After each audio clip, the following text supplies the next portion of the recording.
उसमें एक प्रत्याशी हम लोग निश्चित रूप से उतारेंगे और 81 मतदाता में से जो हमें जीत के लिए 28 मत प्राप्त होने हैं वो निश्चित रूप से हम प्राप्त करेंगे। नमस्कार, जोहार। आप देख रहे हैं एचएनएन न्यूज में हूं निशा मिश्रा। देखिए, जिस बात का डर था वही हुआ।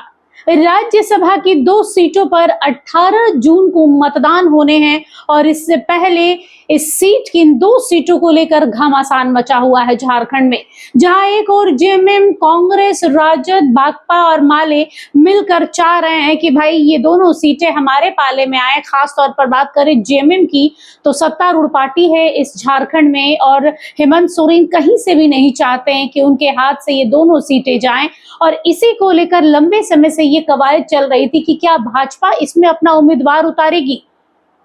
तो इस पर अब मोहर लग गई है और भारतीय जनता पार्टी ने कल एक बैठक की थी आदित्य साहू के जो नेतृत्व में, अध्यक्षता में, जिसमें पूर्व मुख्यमंत्री अर्जुन मुंडा और बाबूलाल मरांडी भी मौजूद थे। और इसके साथ में आपको बता दें कि ये खबर आ रही है कि भारतीय जनता पार्टी ने ऐलान कर दिया है कि राज्यसभा की 2 सीटों में से 1 सीट पर वो अपने उम्मीदवार को उतारेंगे। और यहाँ तक कि उन्होंने ये भी साफ कर दिया है कि जो उम्मीदवार उतरेगा वो जीत कर ही आएगा, उसकी हार नहीं होने वाली है।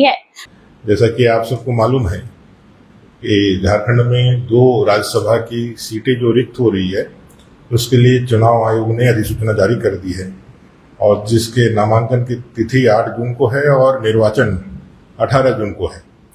आज हमारे भारतीय जनता पार्टी प्रदेश चुनाव समिति की बैठक संपन्न हुई। माननीय प्रदेश अध्यक्ष श्रीमान आदित्य साहू जी के नेतृत्व में, अध्यक्षता में, और इस चुनाव में हम अपने उम्मीदवार को सर्वसम्मति से निर्णय लिया गया कि पार्टी यह चुनाव लड़ेगी और अपने प्रत्याशी को हम उतारेंगे और ना सिर्फ उतारेंगे बल्कि वह प्रत्याशी हमारा विजयी भी होगा।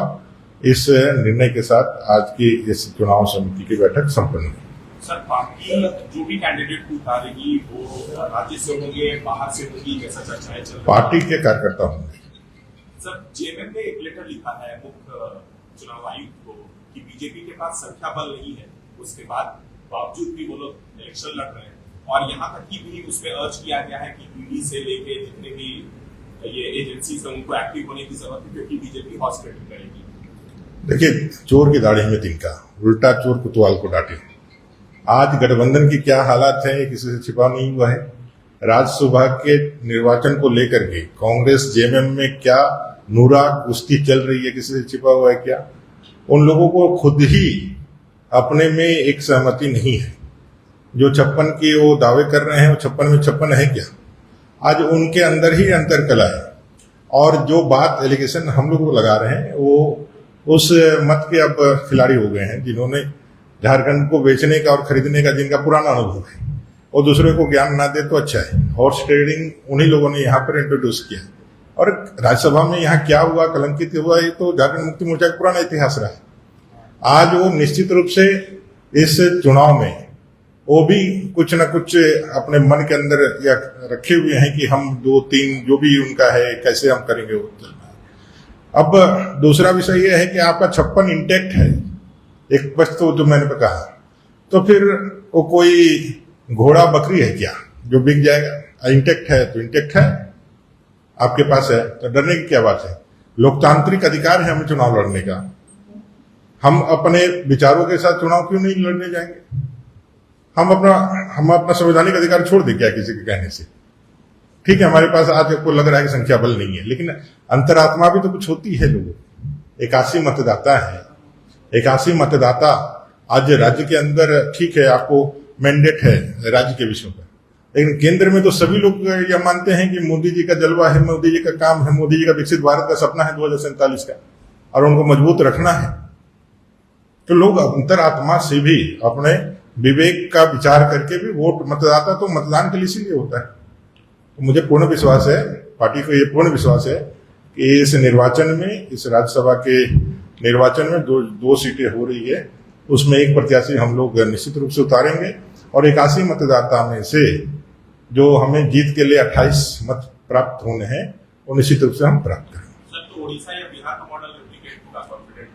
मैं बस इतना ही कहना चाहता हूं कि झारखंड का अपना मॉडल है, झारखंड के अपने लोग हैं, झारखंड का अपना विचार है और प्रबुद्ध जो हमारे मतदाता हैं, माननीय विधायकगण, वो अपने स्वविवेक विचार से निश्चित रूप से भारतीय जनता पार्टी के प्रत्याशी को, नरेंद्र भाई मोदी जी के हाथ को मजबूत करने के लिए, विकसित भारत 2047 के संकल्प में अपनी भूमिका का निर्वहन करने के लिए वो भारतीय जनता पार्टी के प्रत्याशी को जिताएंगे। धन्यवाद। बता दें कि लंबे समय से यहाँ पर तल्खियां दो लोगों में, देखिए पक्ष और विपक्ष है ये तो समझ में आता है, लेकिन जो सत्तारूढ़ पार्टी, जो महागठबंधन की पार्टियां हैं, खासतौर पर जेएमएम और उसके जो घटक दल है जिसमें कांग्रेस है, भाकपा है, माले है, राजद है, ये सब, इन सब के सारे सीटों को मिलाकर एक और जहां 56 हो रहा है, तो वहीं भारतीय जनता पार्टी और उसके घटक दलों को मिलाकर 24 सीटें हो रही हैं। अंतर काफी है, लेकिन नामुमकिन नहीं है। भारतीय जनता पार्टी है, बहुत कुछ कर पाती है। लेकिन यहाँ पर बात करें राज्यसभा की 2 सीटों को, तो यहाँ पर दीपक प्रकाश का कार्यकाल खत्म होने वाला है और एक दिशोम गुरु शिबू सोरेन के निधन के बाद से एक सीट खाली है। वहीं जेएमएम पीछे हटने को तैयार नहीं है, कांग्रेस समझौते को तैयार नहीं है। कांग्रेस की ओर से कई बार इरफान अंसारी जो है स्वास्थ्य मंत्री, उन्होंने कहा है कि भाई हर बार समझौता कांग्रेस नहीं करेगी और कांग्रेस को भी इस बार एक सीट तो चाहिए। तो एक तो कंफर्म हो गया कि भाजपा अपना प्रत्याशी उतार रही है, दूसरी ओर है कि भाई जेएमएम और कांग्रेस में से कौन होगा, कौन उतारेगा? क्या हेमंत सोरेन कांग्रेस के साथ ये सीट साझा करेंगे या दया कर देंगे, या फिर कांग्रेस पीछे हट जाएगी कि भैया हम सत्ता में सत्तारूढ़ पार्टी के साथ गठबंधन का हिस्सा है, अगर यहाँ पे मनमुटाव दिखाएंगे या मुंह फुलाएंगे तो कहीं ऐसा ना हो कि यहाँ से भी हमारा बोरिया बिस्तर पाक हो जाए। वैसे भी झारखंड के अलावा कई गिने चुने राज्यों में ही कांग्रेस दिखती है, वरना फिलहाल कांग्रेस कहीं दिख नहीं रही है। तो कांग्रेस समझौता करेगी, जेएमएम के उम्मीदवार को सपोर्ट करेगी, क्या करती है ये आने वाले समय में आपको पता चल जाएगा। लेकिन ये कंफर्म हो गया है कि भारतीय जनता पार्टी अपने उम्मीदवार उतार रही है राज्यसभा की 2 सीटों के लिए। उनमें से एक सीट पर भाजपा का उम्मीदवार होगा। जीत हार बाद में होगी, 18 को मतदान होने हैं और अब इसको लेकर तैयारियां जोरों पर है। फिलहाल के लिए बस इतना ही। देखते रहिए एचएनएन न्यूज। नमस्कार, जोहार।